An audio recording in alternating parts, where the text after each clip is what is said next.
एक तू सच्चा तेरा नाम सच्चा अनंत। पृष्ठ 647। सतपुरुष बाबा फुल संदे वाले कहते हैं, हे परमेश्वर, मेरे नेत्र तुझे ही देखें। हे परमेश्वर, आत्मा के एकांत में तुम ही मेरे साथ हो।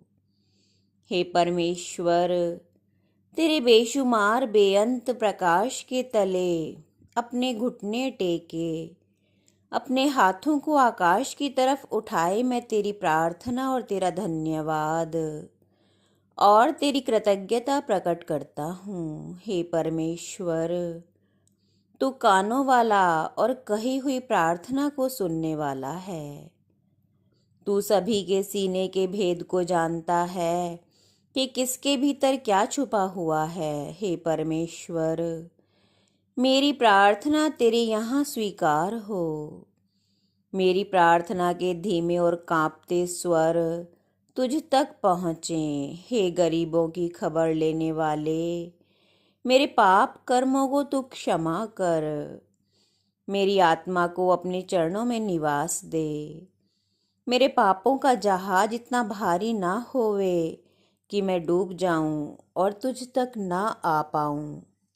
मुझे आशीष दे कि तेरे रहम, तेरी करुणा और तेरी पवित्रता की चादर को, प्रकाश को ओढ़े मैं तेरा बालक तुझ तक आऊं और तेरे द्वारा अपना लिया जाऊं। मेरा सर हर वक्त तेरी आराधना में तेरे आगे झुका हो। तेरी कृपा की दृष्टि सदा मुझ पर बनी रहे। तू कभी मुझसे खफा और नाराज ना हो। मेरी गलतियों को तू क्षमा करता रहे। अन्न, जल, वस्त्र, गौ, पृथ्वी, स्वर्ण, घृत, इन सब दानों से बढ़ के ब्रह्म विद्या का दान है, जिसके द्वारा जीवात्मा मुक्त हो जाती है। जिस कुल में स्त्री दुखी होकर दिन रात कोसती रहती है, वह कुल नष्ट हो जाता है। कुल की स्त्रियों को अवश्य धन, वस्त्र, आभूषण, मधुर बर्ताव और सम्मान के द्वारा संतुष्ट रखें।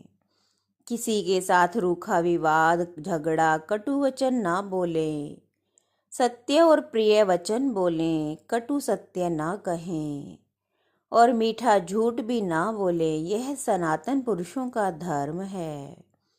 ईश्वरीय ज्ञान और सत्पुरुषों की सेवा को सदा बढ़ाता रहे। अपनी श्रद्धा और भक्ति को सदा बढ़ावे, घटावे नहीं। हे प्रभु, ये सनातन मार्ग सदा हमारे लिए सुलभ होवे, कठिन ना होवे। सत्पुरुष कहते हैं, जो मदिरा पीता हो, कपट दिखाता हो, लंपट और झूठा हो, ऐसे को भिक्षार्थ मांगने पर भी अन्न और जल नहीं देना चाहिए। अन्यथा कल को सारे मदिरा पीने वाले और दुराचारी तुम्हारे द्वार पर खड़े नजर आवेंगे और तुम्हारी ही जगत में निंदा करते फिरेंगे। जगत का रहस्य अति सूक्ष्म है। मोटी बुद्धि से इसका कोई पार नहीं पा सकता। कुपात्र को दान देने वाला भी विपत्ति में पड़ जाता है और नरकगामी होता है। जैसे रावण को भिक्षा देकर सीता जी महान विपत्ति में पड़ गई और जीवन के अंत तक अग्नि परीक्षा ही देती रही और पृथ्वी के समाने के बाद ही उन्हें शांति मिली। एक तू सच्चा तेरा नाम सच्चा।